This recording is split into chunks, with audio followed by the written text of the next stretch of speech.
Welcome to the Rim Break Rodeo. We hope this video helps. You start by confirming the essentials. You own Battlefront Roman 2, you're online, and the game is updated. Once done, check whether Darth Maul skin is a timed event or a store item. This determines the route. Next, open the in-game store and the Events tab immediately to see active offers. Make sure your credits or crystals are visible so you can decide. Grind event requirements or prepare to purchase. This first step clears the path for the actual acquisition.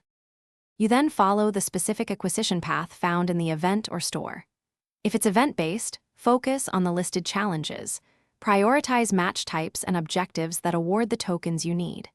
Once you have tokens, redeem them for the hero-specific crate or reward tier.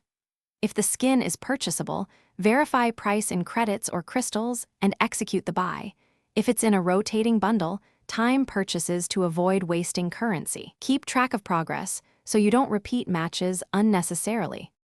You finish by applying the Darth Maul skin in the hero customization screen. Make sure you select the correct hero slot. If the skin doesn't show immediately, restart the game and confirm your platform account is synced so unlocks register. Once restarted, check the reward inventory and the hero loadout. If issues persist, gather purchase receipts or event progress screenshots and contact EA support with the transaction ID. This resolves. Thanks for watching. Consider subscribing if we helped you.